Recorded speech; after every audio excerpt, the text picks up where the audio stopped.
Remember that cartoon you swore was real, but no one else remembers? Yeah, that one. Welcome to the show where we dig up your childhood, dust it off, and ask, was it actually good? Or were we just high on cereal and Saturday mornings? Let's rewind.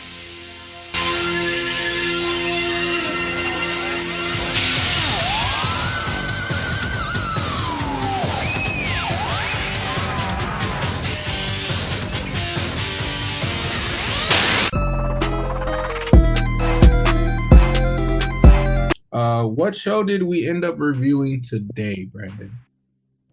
So this is a throwback to the 90s. One of my favorite shows that decade, and it's Mighty Max.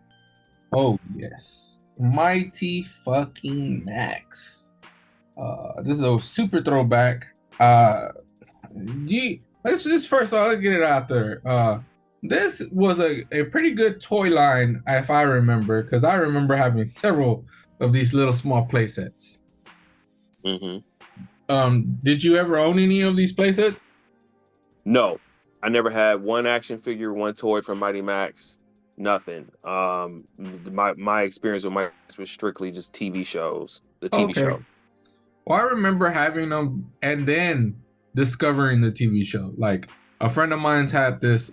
They're like Polly Pockets, but for boys.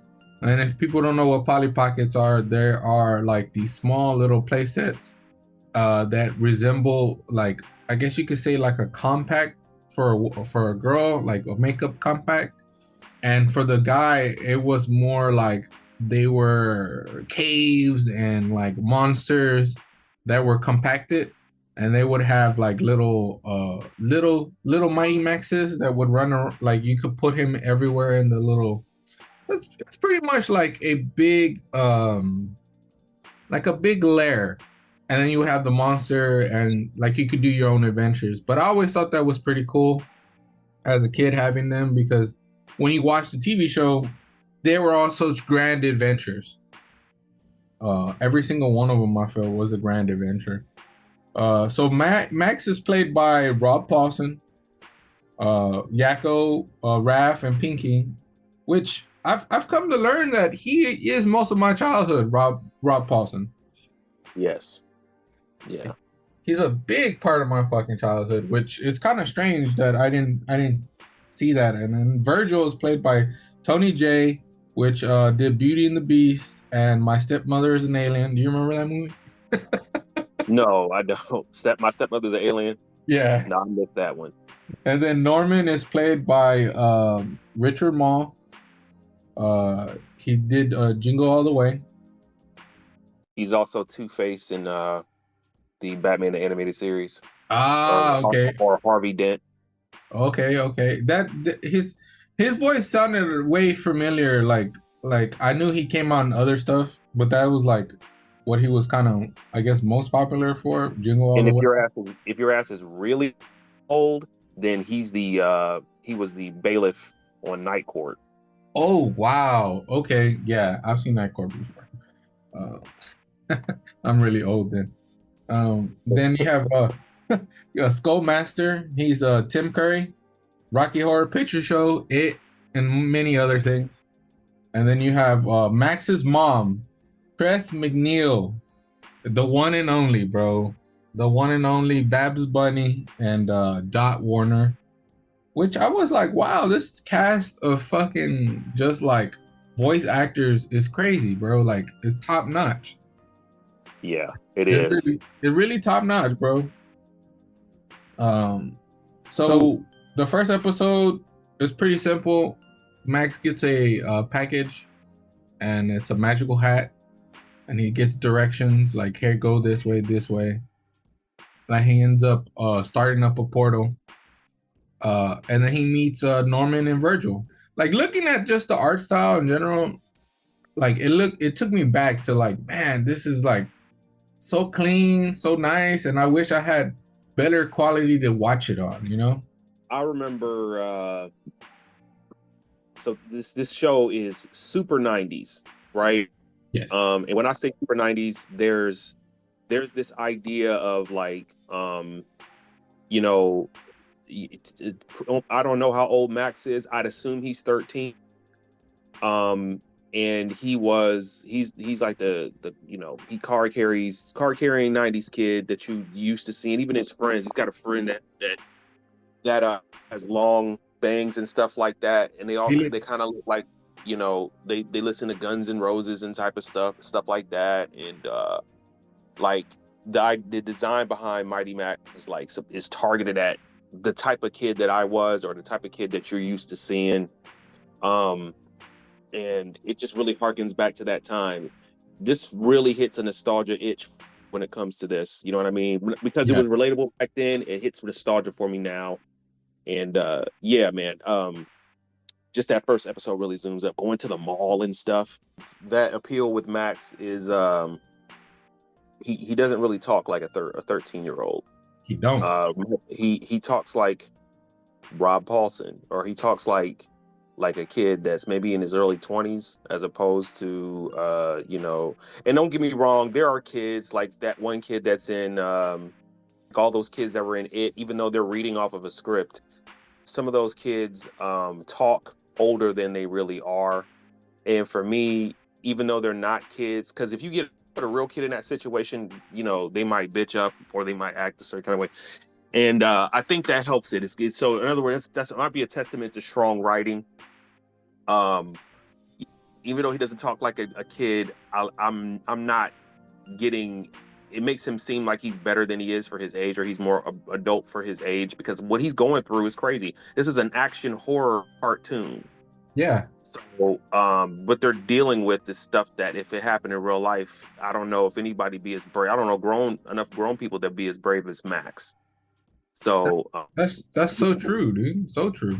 Yeah, he's always got a good take on it. Like he always makes things happen for himself. Like so he finds a package, he ends up going through a door, and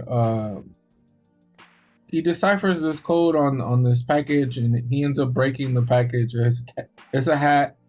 He takes the hat. The package told him to go to a store. He ends up going to a store, and he gets ambushed by this like a lava monster that ends up chasing him into a portal where he meets Virgil and Norman. And Virgil and Norman help him back to his house, and they tell him, "Hey, bro, Skullmaster lives in your fucking basement." And he's like, "What? Skullmaster? Who the hell is that?" And so they end up going. Well, the lava monster follows him back, pushes Virgil into the portal. Max and Norman have to go through the portal to see Skullmaster. And I feel like because it's the first episode, bro, they laying it all down, bro. They just they were like, "Yo, this is the show. We gotta go out guns blazing," and I do commend them for that because it's not slow. no, he gets right in on it. Yeah, it's pretty fast. It's to the point. Skullmaster's the bad guy. They go through the portal and they end up at Skull Mountain. They run into Skullmaster. Skullmaster ends up getting Virgil, and then Max runs into this magical, I guess like a jewel that he can see and look at everything in the world, and he's about to break it. And Skullmaster is like, "Oh, don't break it!" And so he ends up running away from them and rescuing Virgil and Norman. They end up figuring a way out, and the way out is through a lava river, in which they use a mechanical machine to ride the lava and then jump into the portal. Right. Again, this fucking show went balls to the walls hard. Like this is the first fucking episode, man. First episode, and all this is happening, dude. Right, because we have to get introduced to our characters. These are the main players in this giant conflict. So to give a quick little bit of the fill in the blanks a little bit. So Max has this hat. This hat has been passed generations. The people who are the cap bearers are, there's always this hat that opens up portals, is passed down from generation to generation. And Max is the next person in line to bear the cap. So because of that, he puts him in direct conflict with Skullmaster. Now he gets intercepted by Virgil, which is this pheasant, this bird man, and Norman, who is a bodyguard, big swole guy. And what ends up happening is that lava creature comes for Max because Skullmaster is aware that he has it. He is the new cap bearer. So that lava creature takes him to a point where he actually gets to experience what the hat can do, which takes him through that portal, and then he kind of rendezvous with Virgil and Norman because they're expecting him to come, right? Yeah. Now, when they get down there, I think that's when they start getting into the details with Skullmaster. What Skullmaster do, because he's trapped. He's somewhere. I think it's below Earth. He's in somewhere where like in the Earth's core, and he's trapped down there because Skullmaster's pure D evil. Pure D. No redeemable qualities about that man at all. No, there's So not. he's Skullmaster's hardcore, man. Like I don't know what was wrong with Tim Curry, but he was. This show doesn't shy away from the word, because back in the day, you could say killing. That like they don't do that much anymore. They don't like saying killing. Maybe these new cartoons, but there was a period of time where you weren't allowed to say killing somebody or what have you. You have to say destroy or whatever. And this kid show was not tripping on that. Like, yo, we're down for murder. Skullmaster, I think one of the first thing he does is threaten Max. Like, he wants to eat him. Like, I don't care about your life, son. And like, give me I'm trying to run stuff, right? Yeah. So Skullmaster was when you see him, like even as a kid, seeing him, bro, he's scary. He's a little scary, bro. he looks like a skinhead with a cape. He's scary, bro. Like the shit he says, the way he says it, bro, it'd be scary, bro. Like if I was Max, I'd be shitting in my pants, you know? Definitely. You got lava creatures coming after you. You got a bird that you're hanging out with now. Like everything, there's too much going on for a 13-year-old kid to be like, you know what I'm saying? Yeah. But sets a great tone for me. It does. And then like the next episode, it kind of shies away from that story, and it kind of just does like Max's thing where he just has to save the world. And the next episode is about aliens, right? And we get introduced to two of Max's friends, which is Ernie and B. Ernie is played by Charles Alderley. He did Bugs Bunny and Starscream. But I think he is also known for All Real Monsters. He's an all-star, man. He's been around forever. It makes sense that if Babs Bunny is on the show, Buster Bunny is gonna be on it too, you know? I forgot about All Real Monsters too. That's something we might have to put aside. All Real Monsters is a crazy ass show too. It is. But yeah, definitely, I agree. And then you have Kathy Sorcy, which she does Rugrats and Futurama. She does Phil and Lil voice. And as soon as like I saw those references, I'm like, yeah, okay, I hear it. I hear where you've done those voices. So that's B, Max's, I guess you could say, love interest. We'll talk about that when it comes up to it. But she's in this episode. It's about them sneaking.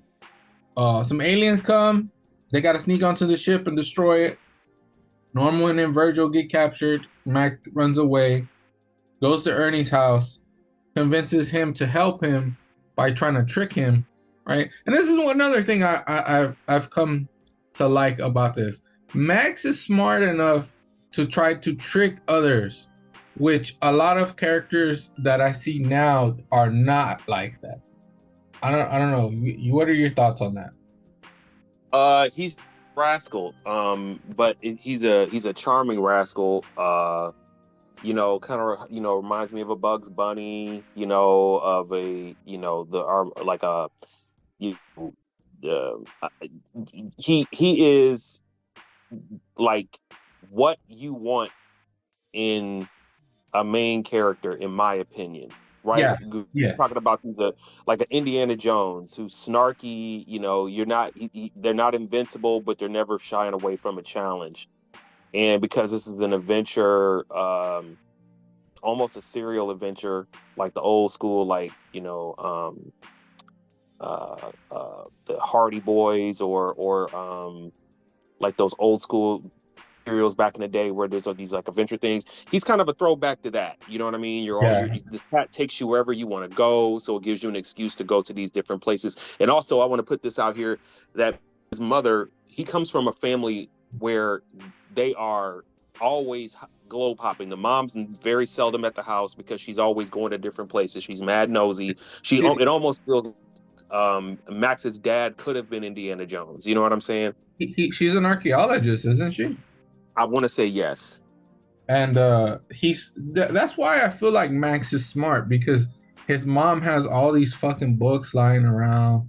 And then the first episode demonstrates this, is that he grabs a book about hieroglyphics right off the fucking shelf, and he's like, it's like hieroglyphics for dummies kind of shit. And Right. and this is why I say what I say about Max, is that he's smart enough to do all this shit by himself. If this was set like like in this present day, we wouldn't have got something like that. It would have, I feel like it would have been dumbed down. It would have been Max would have been unlikable, you know. He would have had some redeeming qualities, but he would have been unlikable. I don't know why it is the way some of these newer shows do that to these characters, that make these characters, like the main characters, so unlikable, you know. Yeah. um So also in the second episode, they have these aliens. They look just like, they don't look just them, but they're like obviously influenced by Ridley Scott aliens, even except these ones talk. So Yeah. I want to put that out there too. No, they look like xenomorphs, dude. They look like, I mean, they look like their own versions of xenomorphs, but you can tell that they were heavily inspired by, that alien in the movie. So they sneak up. So they go to Ernie's house, right? He tells Ernie, "Hey, I got this video game. You can help me destroy these aliens," kind of bullshit. And Ernie is like a big computer nerd, right? And so he's like overly ecstatic, right? And so the alien ship Max came down and escaped in. There was a stowaway alien, and as they're popping in the disc, the alien ends up like chasing them and becoming behind them and whatnot. And so they have to get rid of him. And Ernie realizes that there's real aliens and that he needs to help Max. So they end up going back to the fucking mothership and try to save Norman and Virgil. But Ernie is so damn loud that he gives away their position, and all the aliens come to capture him, while they already set like a self-detonation, a self-destruct button, if you will, to go off in like 15 or 20 minutes or something like that. And they're stuck, captured, which I thought was pretty funny, because you think it's gonna go all smooth and whatnot, and they end up getting captured and about to get their brains picked. And they're all like, Max is pretty much giving up, Norman is just there, and Virgil's there, and the one person to save him is Ernie by pulling the plug. Which I thought was kind of funny too. Definitely. This one because you mentioned earlier that this show, or not this show, but Mighty Max in general, is a derivative of Polly Pocket, which is like a boy. This was like the boy version of Polly Pocket. Pocket even have the same like name style, PPMM. You know what I mean? Yeah. So I feel like this second episode feels like something that would have been a toy first, because once it's such a one-off episode about you're taking something that is popular, which is aliens, the Ridley Scott aliens, and then you're just throwing them into it. It just feels like something that would have been a toy, or something just trying to you don't have to know anything about what's going on, the main conflict, to get into this episode. You just, okay, boom, we got these players, they're in here, let's have fun. And I really feel like that's what it is. It's almost Creature of the Week kind of feel, but it's a fun episode. I like to, go on that point too. A lot of the episodes, I feel like up until the one about the dragon, because you have all the rest of them, and they're kind of all one-offs, man. They don't deal with Skullmaster. They're not moving the plot forward like the Skullmaster plot, because that's the main plot of the story, right? Him versus Skullmaster, right? And you just got a lot of one-off adventures, which I kind of agree with you on that. They're just selling toys. Uh, you got the alien ship, right? And then the next episode, you got the museum. They end up going to Egypt. And then the next one after that is they go to Turkey and they end up in this cave with this Cyclops. Uh, to me, those are like really like just play sets. Like that's all they did was like, oh yeah, we got the Cyclip play set. We got the fucking alien playset. We got the Egyptian snake playset. You know, they got their bases covered. You know. Right. The next episode after the alien is Cyclops episode, and that I totally agree with that. It being a these are like play sets. But the beauty of Mighty Max and why I enjoyed the show so much is because it is a creature of the week, or it is a set of the week where you get to go to a different place, because what they do at these episodes too is Max, they break the fourth wall and have Max kind of give you a fun fact about where they were on Yeah. like some Carmen Sandiego type stuff. And if you don't know what Carmen Sandiego is, that's an old show from the 90s, so it's educational about geography.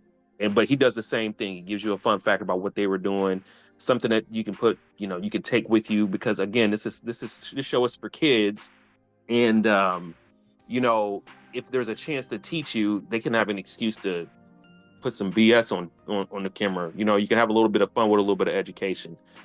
And if I didn't like these characters and they were just one-offs, it would feel like something like they're trying to educate you or something kind of boring. But I like that. This stuff works when it's like that. This is one of those shows you didn't really need. In fact, after you watch the whole series, you grow to miss these episodes because they're not taken so seriously. You're just having a fun adventure. You know what I mean? There's stakes, but they're not like, you know what I'm saying? Like, there's no finality to it. You're just having a good time with these characters you like. It's because it's trying to ease you into this overarching story of Skullmaster. It's getting there, you know. But like you said, they go to Turkey in the next episode, which his mom makes an appearance, and she's not in the whole adventure, but she's there, and they have Max. So the story is in there that Max is like walking around the marketplace. He sees a hat. He already wearing a hat, by the way. He sees a hat. The shopkeep thinks he stole the hat, right? Because it looks similar to the hats he's selling. And they end up getting thrown in jail because Max doesn't have a passport with him. He's a kid. He don't have no passport. His mom has his passport. And so him and Norman get thrown in jail, but Norman beats the crap out of all the officers, which I thought was kind of funny. And they throw him in jail. They make like the guards are fucking with them, and this Cyclops or like this ogre guy starts messing with them while they're in jail, and then the guards end up telling them, "Oh, well, there's a Cyclops that lives underneath," and they start talking about Odysseus, and Max is like, and this is why I say Max is smart, because no kid would know who Odysseus is, unless you were pretty smart. And he's like, "Oh, well, if there's someone coming in, there's got to be a trap door somewhere." So they end up finding like a secret wall. They go through it, and that's when the adventure actually starts. They're actually trying to escape from jail, and I kind of like this episode just because of the fact that they're running through it, and it just makes it exciting. Yeah, definitely. Also, Norman and Max are a great team, and it helps that Norman he's just the muscle. If you want a little bit of action, you get that with him, and he's just a goon. He's Virgil's goon, but he's likable and he has a good time. He's badass. Plus, he's just kind of down for it. And I think Max's cleverness and his quick-wittedness is a great compliment to him. It's just an overall good team. Like them three together, obviously everything in the show can't work unless they're doing it together. But somehow I do think they have a pretty decent chemistry. You know what I mean? Everything kind of works, and I'm invested into the group. I'm down, and even the mom, I really dig her. Only for the fact that you understand exactly where Max gets it from. I mean, Max's mom looks just like Max. Oh yeah, dude, they look damn near twins, except for she's a woman and he's a little kid. They have same hairstyle. They look the same. They pretty much talk damn near identical. Like they're both quick-witted assholes, if you will. I mean, they're Yeah, not too much assholistic, but they could be. You know what I mean?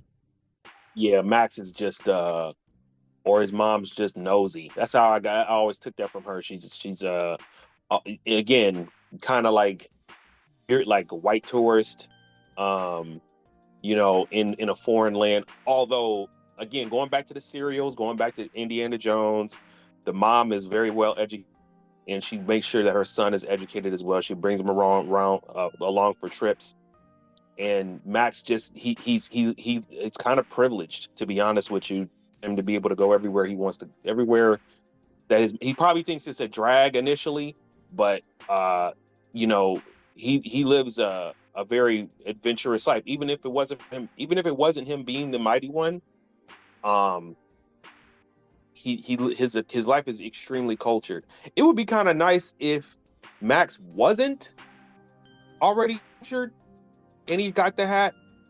You know what I mean? He got maybe he was somewhere, he was kind of poor or something, and this hat gives him the ability to see things that he may not have ever seen otherwise, and he has to educate it on these types of things. I think that would have been pretty cool because he was already built for it. You know what I'm Yeah. saying? Also reminds me of the Mummy, like the little boy from the Mummy. I like Uh, the fact that they call him the mighty one. yes, dope. Uh, so the next episode is about let's just do a quick rundown. Max goes to a museum on a school field trip. Him and B get teamed up, but he wants to be with another girl. B's jealous, and he's like moving around, kind of like stalking the girl he likes with B, and they end up going in the sarcophagus, and they get in it's a portal, and they end up in ancient Egypt, and this ancient tomb, and Max. They're walking around. They're trying to figure their way out. They find this necklace, a ankh, and they steal it, or Max steals it, and they leave through the portal. He ends up giving it to the girl he likes, and they cause like these snakes that are like in these robes, and they kidnap the girl, and that's pretty much the the episode. It's actually a pretty cool episode because you get to see Max interact with someone his own age, his friends, which Right. there's no Norman, there's no Virgil, it's just him and his friends. Which is great. Yeah, I like that. yeah, You know, even his friends are about it though. Maybe that's one thing I don't like about this is that all of them are with it. You know what I'm saying? They're down for the adventure, and it's like you all ain't questioning the fact that has a portal in it, and you got to fight. You know what I'm saying? Like y'all handling this pretty well. yeah. Especially B. B to me is like I think she's one of those characters that you don't like at the beginning, but then you grow to like her, right? Because as you watch this one, it's kind of like you see the progression of his friends. Like she's really into him, he's not into her, and then she gets mad at him, and then you're kind of like, oh, she's being annoying, right? Hmm. And towards the end, you're like, oh, it's the vice versa. The other girl's annoying, and B is the one that's about it and cool, because she's oh, like running with him, trying to save him, and all kinds of shit. And I think at the end, you, and Max realize like, oh, maybe B's not so bad, you know? Right, definitely. And again, going back to Indiana Jones, man, it reminds me of Raiders, the love interest in Raiders, you know what I mean? They have a history and they're capable. Uh, you know what I'm saying? And except for in Raiders, that love interest, I can't think of her name, so y'all forgive me with that. But she ends up becoming a damsel in distress. This, on the other hand, B doesn't. She becomes a partner and she's hanging out and she's helping him, save this person, this love interest that she's kind of competing with. And I like that. I like the fact that, even though it's unrealistic that all these kids will be about that act, she's a ready rocker, you know what I mean? She's ready to be in the mix. And then she, down for what Max is down for, even though he doesn't see it yet. That's the ride or die right there. Oh yeah, I like the fact that she was so with it, because in the end they have to fight this giant fucking snake, on top of this ugly ass mummy, and and like I said, there's no Norman. There's no Norman. He ain't there. Max figures it out, and that's one thing. Like I said, as a character, as a main character, you want to see him beat the shit out of this thing. He doesn't have the capability, right? He just ends up outsmarting it. You know what I mean? Right. And I think that's good of every main character. They outsmart things. You know, that's one of the things you grow to like your main characters for, because they're smart enough to figure their way out of the situation. Right. You know what I mean? Because they're completely outmatched. You know what I'm saying? And when the situation is dire and this person is not supposed to win and they find a way that's like, it just makes you like the character a lot more. They're not incredible. So the next episode was the one in Haiti, right? Right. This is another Max and mom adventure. And they are again globe hopping it. And this time they're in Haiti and the mom's driving because she's an explorer. She's an archaeologist. She's trying to get treasures and stuff like that, specifically artifacts to take back with her or what have you. And this time it brings them to Haiti. And what it looks like, which I kind of thought this was slightly racist, but I got it. Not so much. I can get past it because they didn't spell it out or anything like that. But they run into things that look like zombies. You know what I'm saying? And go, well, okay, we're in Haiti, so dark skinned folks walking kind of crazy is probably scary to at first glance. When you're golden haired and blue eyed, right? So this is it leads them to this witch doctor. The more I talk about this, the more racist it sounds. But because they're trying to some information about whatever it is that she's looking for, but they're running into these people who are kind of like zombies. And the witch doctor they run into is explaining to them, I don't know what's going on, but I can take you to want to go. And they end up doing that. And come to find out, there's these weird green bug looking things that are attached to the back of people's necks. And I do like this scene because Max, again, about that action, and he starts kind of like helping freeing the townspeople from these bugs, and he's stomping on them and like, really getting the job done, and saves his mom, I believe. And but anyway, one of the little green things, they kind of hitch a ride back to the States with them. And that turns into kind of like this okay, it's now like, okay, now the town's in their original hometown starting to turn into zombies, right? Because I believe the mom was like, I think the mom takes something back, and one of the green pits are come with it, and then the townsfolk get it, and they set it up to where Max is like, it's like a invasion of the body snatcher, or zombies ate my neighbors kind of situation, which is pretty it's fun. more like the snatchers, because it had to relate. Like, I feel like a lot of these one-offs or one things that they like, their adventures are always based on some type of horror movie or some type of like actual like like some type of media that was out at the time. And I think Body Snatchers is really like close to that time frame. Well, not Body Snatchers is pretty old, but yes, in regards to like referencing something, I definitely feel like Body Snatchers is one of those things they reference. So these bug-like creatures, I like that Max's room has maximize above his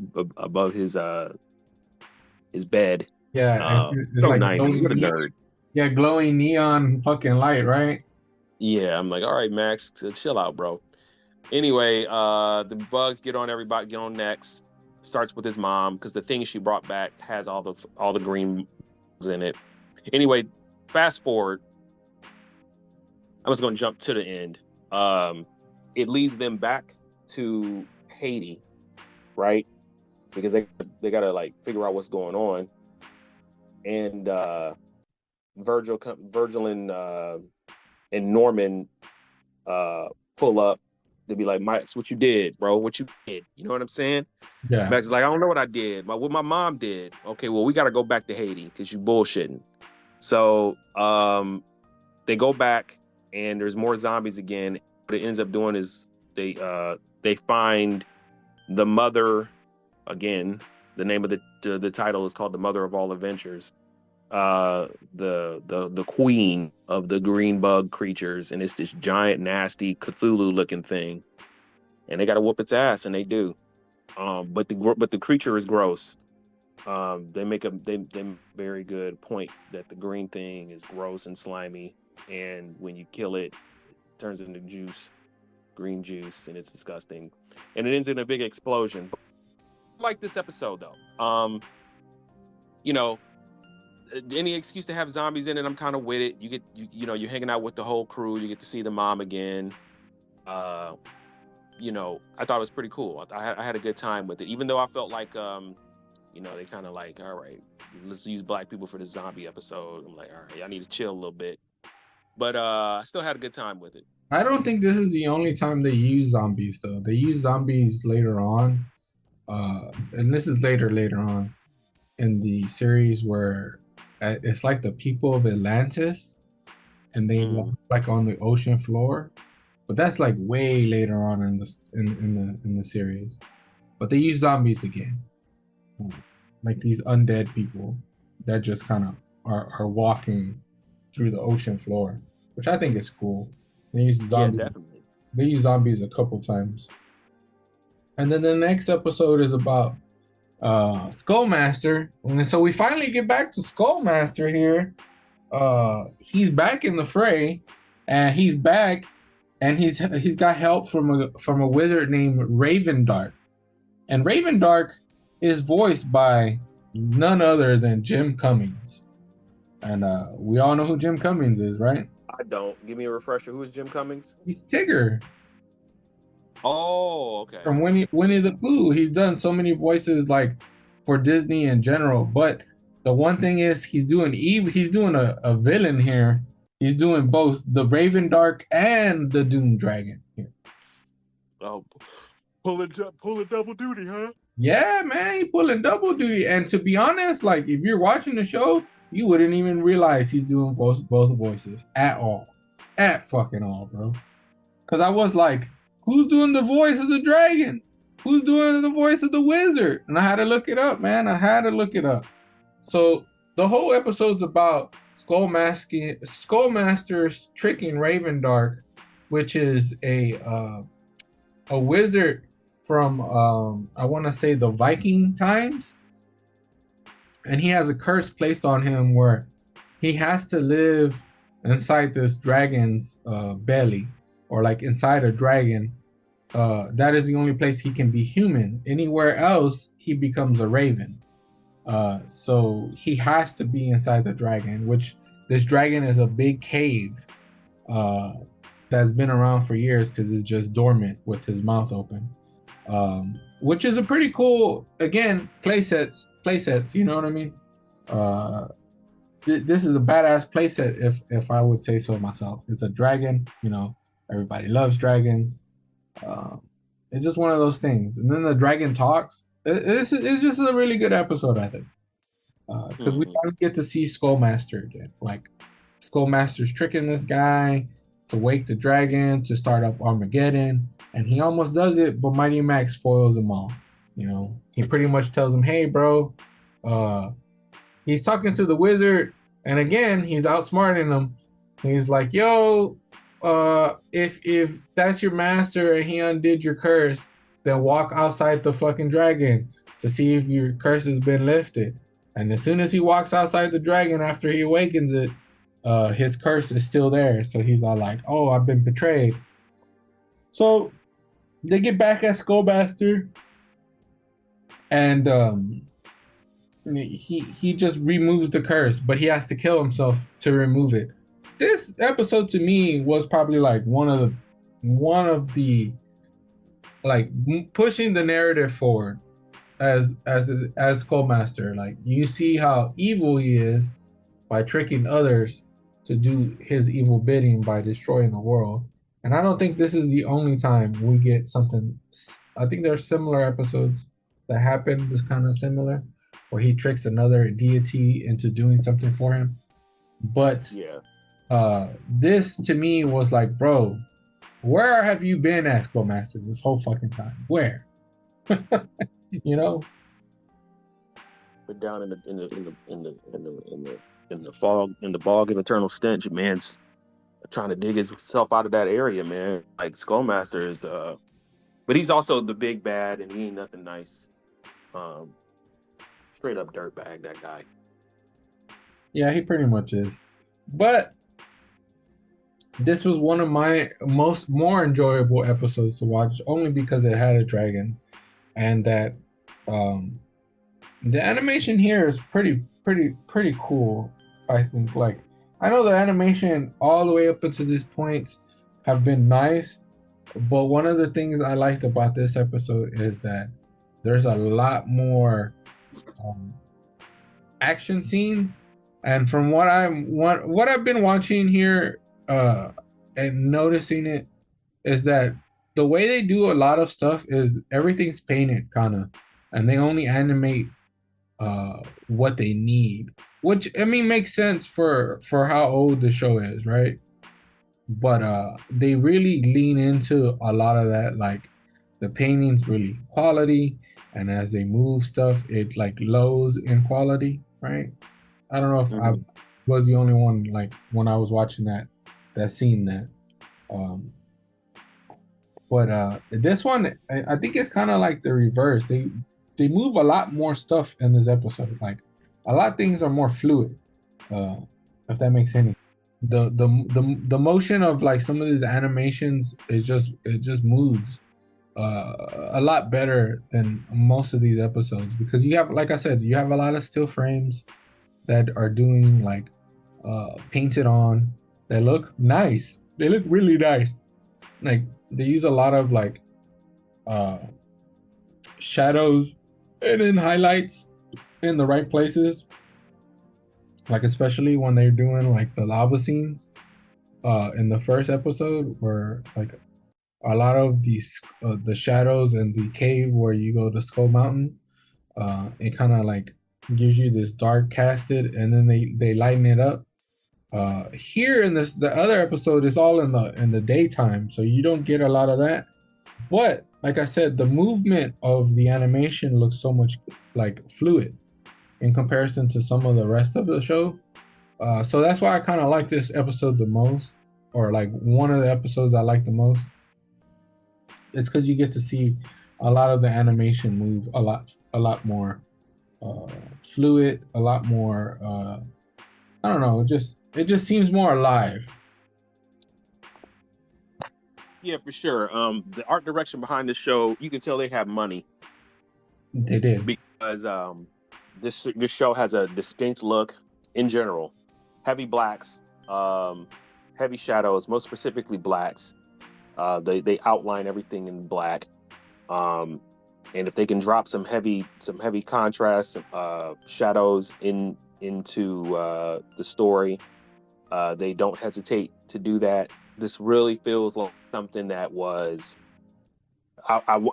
like they must have had, if they started off as toys, they must have had markups for the toys, like design for the toys itself, and then they adapted those. I would assume, keep this in mind, I don't know, but they took those original designs and adapted it for cartoons. But I think whoever they got to do that, the company, it did a very good job adapting it. Like I said, it has a distinct style, um, big eyes. I know anime. Anime was not that big in America in 1993, but and I would not even consider this to be an anime style show. This is more Disney-ish. I'm not gonna say completely like Disney animated, but it's lots of expressions and things of that sort. Very expressive features and things of that nature, but drawn in a way where it's still great detail, I, almost like a I, comic book. I feel like some of the drawings of like the heads, they feel a little bit like Tim Bruce, from Batman. The way he, Bruce Tim, yeah, yeah, my bad. Bruce you Tim, the good. way he drew like the women, like when I see like Max's mom and B, I kind of get that feeling, right? Of the way they kind of drew the heads and whatnot. But I get what you mean. Like they have big eyes. It's really expressiveness when they move their eyes and whatnot. But they do have this crazy art style to it that I like. Um, I think He-Man did the same thing where they make the toys and then they marketed the show around it. So I wouldn't be surprised that that's how they started it. Right. Stuff like I could definitely agree. Bruce Tim, this bears some resemblance to Bruce Timm's design. Very simple shapes, but it's just detailed enough. If, for instance, it's not like for instance, if you look at cartoons like Batman the animated series, or as compared to X-Men the animated series, X-Men tried to emulate a comic book style, so they went out of their way to draw a lot of muscle detail, um, more realistic faces. Whereas Batman the animated series had a more stylized look. They didn't really animate all the muscular. Sometimes they did, but never as much as X-Men. This also kind of looks like that a little bit, where you still have shapes. If you take the silhouettes of everything, they still work. There's the details are where the details need to be, with the dragon faces and the expressions. They got all five fingers. The action flows very well. It's simplified for like animation, and I actually prefer that. Sometimes when you have to draw a lot of detail, it can throw off.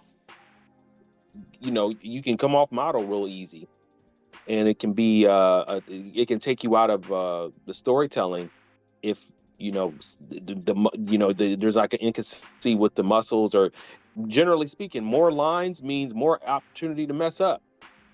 Yeah, And the more motion you give, and then like you're saying, you got to put more detail. The slightest offness of the detail throws that you out of sync pretty much while you're watching it's overly simplified. I really enjoy. That's another. Just going back to uh,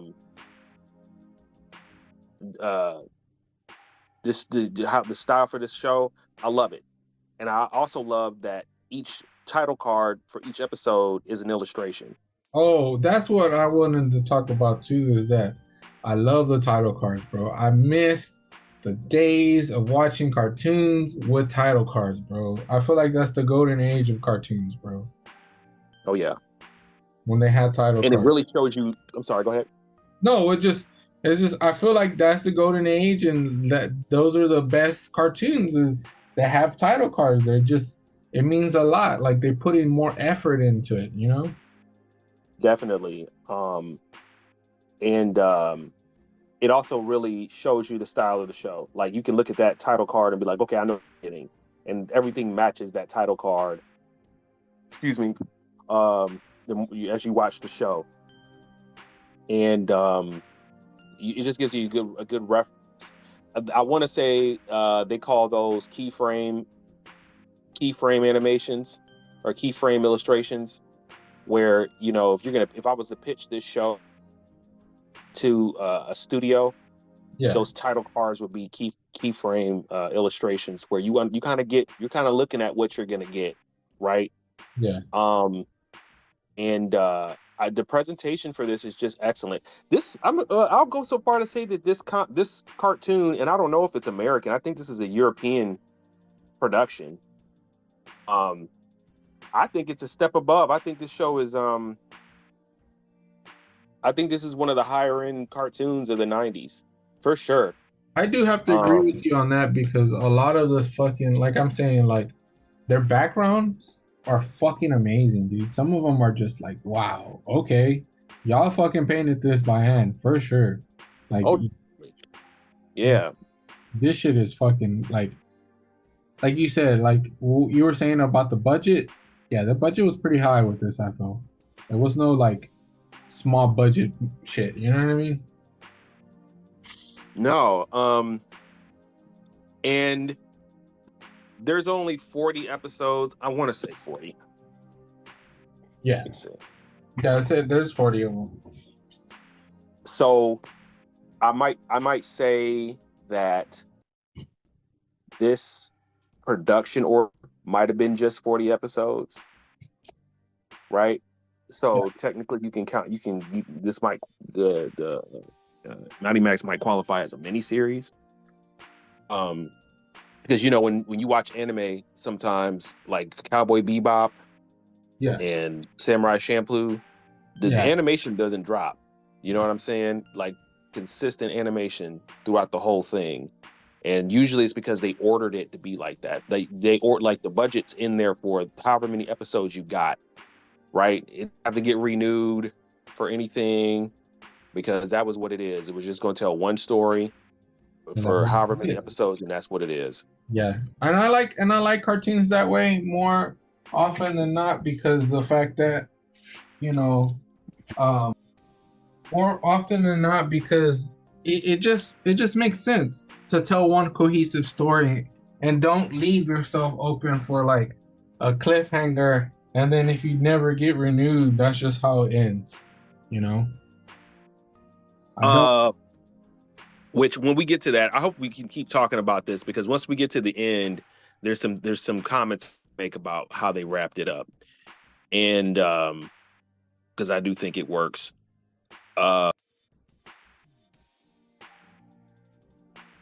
So at this point, anybody who remembers this show is either in their late 30s or early 40s.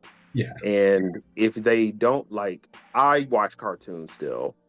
You watch cartoons still, but if you have a family, a job, a mortgage, you got a bunch of stuff going on in your life, cartoons might be put on the back burner.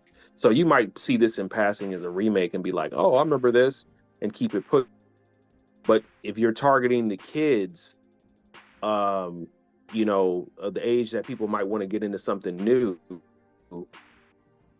I wonder if they would take to Mighty Max. I would hope that they would. Could they update this for modern times? I think they could. I think they could, dude. Because you remember, it is educational too, bro. It's not like it's not. Like you said, they always do that little tidbit of at the end of the episode, they give you a little fact and he gives you a little joke, breaking the fourth wall. And I don't see that as a bad thing per se. No cartoon today does that still, you know what I mean? And if they were to been there and a lot of people would be like, well, this might be too slow. I mean, watching this now is not slow at all. No, not at all. Yeah, it's not slow. So, I mean, there wouldn't be that argument. The only thing is, I think if they can update like some of the things that were going on in it, maybe have the guy be more likable for the kids today. Maybe even have like the perfect person I think could be playing Mighty Max here in a reboot would be the guy who voices Sonic. Voices who? Sonic from the new Sonic movie. I think his name is something Schwab or something like that.